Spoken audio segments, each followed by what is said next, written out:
یہ نہیں ہوتا کہ ایک ایجنٹ اس کے آگے پھر ایک اور ایجنٹ پھر اس کے آگے کوئی اور ایجنٹ، اس طرح سے یہ مختلف ملکوں میں ایک پورا نیٹ ورک ہے، لیبیا تک اور ٹرکی تک یا لیبیا تک یہ لوگ بائی ایئر لے کے گئے۔ وہ شپ بھی اس لیول کا نہیں تھا کہ اس میں اتنے لوگ سوار کیے جائیں، جو میں نے دیکھا ہے اس میں 100 کی گنجائش تھی اور اس میں 400 لوگ اس میں ان لوگ یہ سوار ہوئے۔ پاکستانی ہیں ان کو بالکل نیچے والے پورشن میں رکھا گیا، جو بالکل گنجائش ہی نہیں ہے بندے کے بچنے کی۔ گوجرانوالہ سے لے کے آگے آزاد کشمیر تک ان کے بڑے اسی طرح سے گئے۔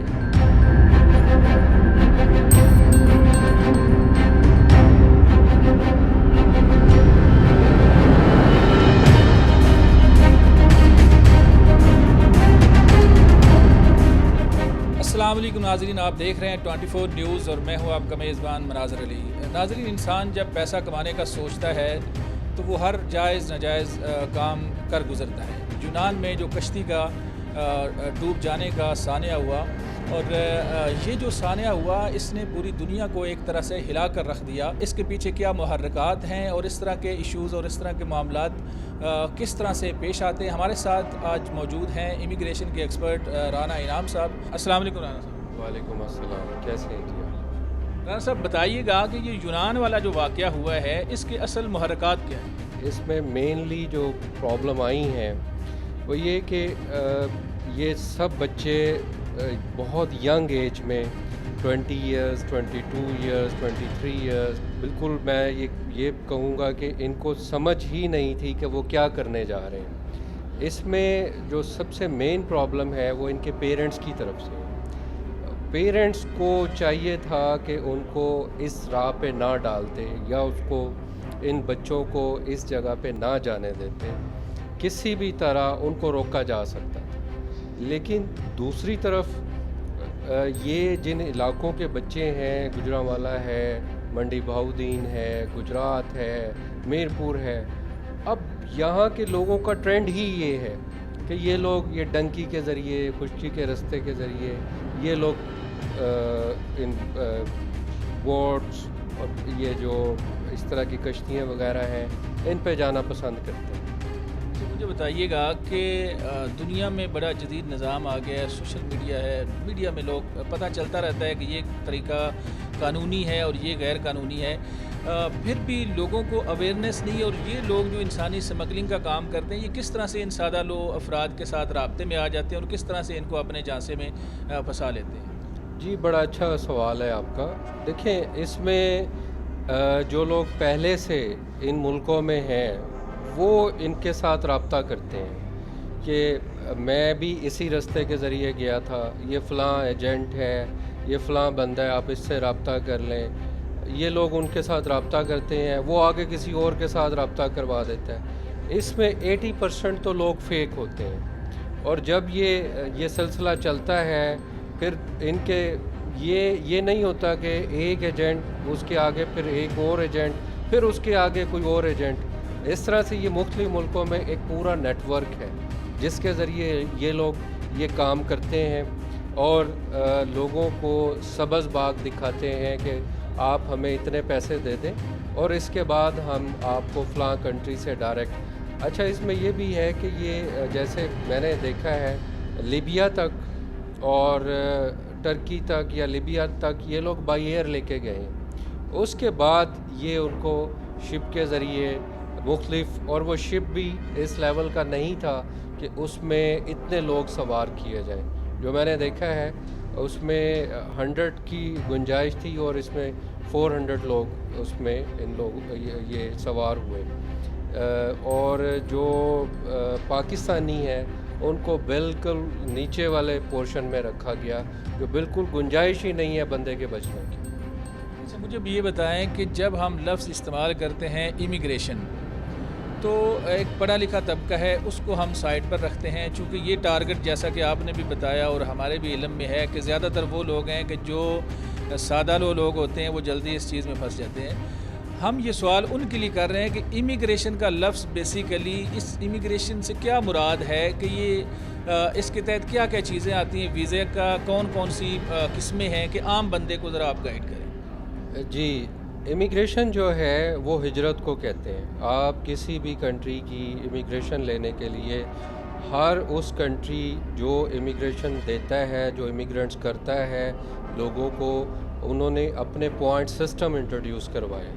آپ اس پوائنٹس کو پورا کریں اور آپ ایک باعزت طریقے سے بائی ایئر بڑے نارمل وے میں آپ اس کنٹری کی شہریت لے سکتے ہیں. ٹھیک ہے، اس کے مختلف طریقے ہیں. اس میں اس کی ایجوکیشن کے پوائنٹس ہیں، اس کی ایج کے پوائنٹ ہیں، ورکنگ ایکسپیرینس کے پوائنٹس ہیں. اگر اس کا کوئی بلڈ ریلیشن کینیڈا آسٹریلیا میں ہے تو اس کے بھی پوائنٹس ہیں. اور سب سے جو مین ہرڈلز ہے جو ہمارے لوگ اس سے ڈرتے ہیں وہ ہے انگلش کا ٹیسٹ. آئٹس یا اس کا کوئی اور نعم البدل انگلش کا ٹیسٹ ہوتے ہیں جو امیگریشن لینے کے لیے ایک مین ہرڈلز ہے ہمارے، خاص طور پہ ہمارے پاکستانیوں کے لیے. اب یہ جو بچے گئے ہیں، اگر آپ دیکھیں 30 سے 40 لاکھ 60 لاکھ تک میں جو سن رہا ہوں مختلف نیوز چینلز میں، ان لوگوں نے سپینڈ کیا. اگر یہ چاہتے تو ان میں موسٹلی جو ایجز ہیں ایٹ لیسٹ یہ بچے انٹر نہیں تو میٹرک ضرور ہوں گے. اگر ان کو تھوڑی سی گائیڈنس دی جاتی تو یہ بڑے باعزت طریقے سے اسٹوڈنٹ ویزا پہ جا سکتے تھے. اگر افورڈ نہیں کرتے بچے تو ان کو کوئی تھوڑا سا ہنر دے کے یہ مڈل ایسٹ میں بھی سیٹ ہو سکتے ہیں. مڈل ایسٹ کے بعد یہ آگے کینیڈا آسٹریلیا یو کے میں چلے جائیں. اور جو آپ کا کویسچن تھا امیگریشن کے لیے، تو امیگریشن بیسیکلی جو کینیڈا ہے، آسٹریلیا ہے یا یو کے ہے، ان کنٹریز میں ڈیمانڈ ہے لوگوں کی. یہ بہت بڑے کنٹریز ہیں، اس میں شارٹیج ہے سکلز کی. تو وہ جو اپنی سکلز کو پورا کرنے کے لیے ہمارے جیسے تھرڈ ورلڈ کنٹریز کے لوگوں کو وہ امیگرینٹس کرتے ہیں. اور وہ باقاعدہ ان کا ایک پورا سسٹم ہے جو کہ ان کی آفیشیل ویب سائٹ پہ موجود ہے. کوئی اس میں کوئی کسی سے چیٹ نہیں کر سکتا.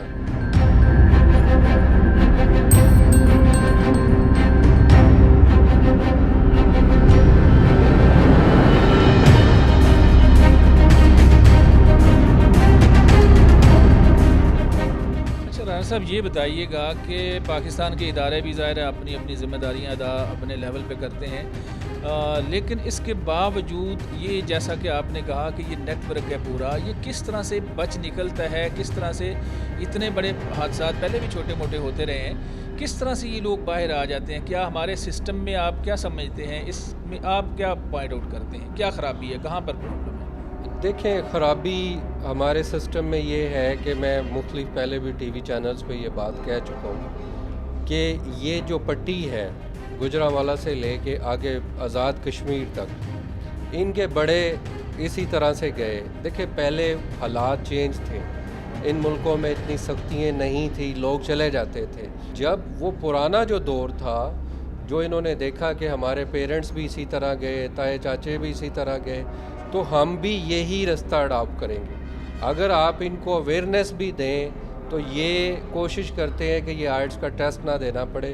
آپ پیسے بتائیں، ہم تو یہ طریقہ نہیں کریں گے، ہمیں آپ وہ خشکی کے رستے بھیج دیں، ہم جلدی چلے جائیں گے. یہ جو چیز ہے راتوں رات امیر ہونے والی اور جلدی والی، یہ جو مافیا ہے، ایجنٹ مافیا ہے، یہ ان کے لیے بڑی فائدہ مند ثابت ہوتی ہے. تو دوسرا جو آپ کا سوال تھا کہ ہمارے جو ادارے ہیں کیا ان کو نہیں پتہ؟ ان کو بالکل پتہ ہے، ان کو ان ساری چیزوں کا پتہ ہے. وہ اس پہ اگر وہ کارروائی کریں، اس کو پراپرلی دیکھیں. اس پہ میں اپنے اداروں سے یہی کہتا ہوں کہ تھوڑا سا ہمیں اس پہ محنت کرنا ہو. ہم اگر وہ چاہیں ہماری فیسلٹیز لے سکتے ہیں. پاکستان میں بہت ساری لیڈنگ لاء فارمز ہیں، امیگریشن کنسلٹنسی فارمز ہیں جو ایک باقاعدہ ایک لیگل طریقے سے کام کر رہی ہیں. آپ ہمارے سٹاف کو یوٹیلائز کر سکتے ہیں. ہم ان علاقوں میں جا کے اویئرنیس پروگرام دے سکتے ہیں، ہم وہاں ایڈورٹائزمنٹ کر سکتے ہیں، سوشل میڈیا پہ ہم یہ اویئرنیس دے سکتے ہیں کہ آپ ان لوگوں سے رابطہ نہ کریں. ابھی سب سے اچھی بات یہ ہے کہ ہمارا جو سوشل میڈیا ہے اور خاص طور پہ جو پاکستان کا میڈیا ہے، وہ میں دیکھ رہا ہوں کہ پچھلے 3 دن سے باقاعدہ اس کو پراپر فوکس کیے ہوئے. یہ چیز کرنے کی ضرورت تھی جو پہلے نہیں تھی. اور ابھی بھی میں یہ سمجھتا ہوں کہ ہم اگر ان علاقوں میں جائیں، لوگوں کے گھروں میں جا کے جو اس طرح سے متاثر ہوئے ہیں ان کو سہارا دیں، ان سے بات کریں، اور جو لوگ اس چیز سے بچ گئے ہیں ان کو ایک اویئرنیس پروگرام کے ان کو اویئرنیس دیں. ہمیں یہ کرنا پڑے گا جیسے ہم نے کسی دور میں ڈینگی کا خاتمہ کیا تھا، ہمیں یہ ڈینگی کی طرح ایک مہم چلانی پڑے گی، تب جا کے یہ اس چیز کا سدباب ہو. اچھا، آپ کا یہ کہنا ہے کہ ڈینگی کی طرح ڈنگی کو بھی ختم کرنا پڑے گا. اچھا مجھے بتائیں کہ یہ جو لوگ پکڑے گئے ہیں، ایجنٹس پکڑے گئے ہیں یا باقی لوگ اس ایشو کے اندر، ان کو سزا کتنی ہو سکتی ہے قانون میں؟ آپ کیا سمجھتے ہیں، آپ کی کیا معلوم ہے؟ دیکھیں، بینگ اے امیگریشن لائر، ابھی تک تو کوئی ایسچ میں نے اس میں نہیں دیکھا کہ کسی کو اس طرح سے سزائیں ہوئی ہیں کہ کوئی عمر قید ہو گئی ہو، یا مطلب ان کو تو یہ تو میرے نظر کے مطابق تو ان کو ایٹ لیسٹ منیمم ان کو عمر قید تو ہونی چاہیے، تاکہ یہ ان لوگوں کے لیے جو وکٹم تھے اس پورے سانحے کے، ان کے لیے ایک رول ماڈل کے طور پہ ہم ان کو رکھیں کہ یہ ہماری گورنمنٹ نے ان کے ساتھ یہ کیا ہے. جو لوگ ابھی جو یہ مافیا ہے ان کو ایک عبرت ناک سزا ہو، اور سب کے لیے مطلب وہ یہ اس سے ایک اب کیا اس کو ورڈ کہیں گے کہ اس سے سبق سیکھیں کہ وہ اس دھندے میں یا یہ نیگیٹو جو ایک مافیا بنا ہوا ہے وہ اس میں انوالو نہ ہو. چلیں جی، بہت شکریہ رانا صاحب، آپ نے ٹائم دیا اور قیمتی راہ آپ نے پیش کی. ناظرین، آپ نے رانا انعام صاحب کی گفتگو سنی. انہوں نے یہ ان کی گفتگو کا نچوڑ یہ ہے کہ وہ کہتے ہیں کہ لوگوں میں اویئرنیس کی ضرورت ہے. لوگوں میں اویئرنیس ہوگی تو ایسے واقعات جو ہیں وہ کم سے کم ہوں گے یا ختم ہو جائیں گے. ہمیں اس ویڈیو میں اجازت دیں، انشاءاللہ پھر اس طرح کی کوئی نئی ویڈیو لے کر حاضر ہوں گے. اللہ حافظ.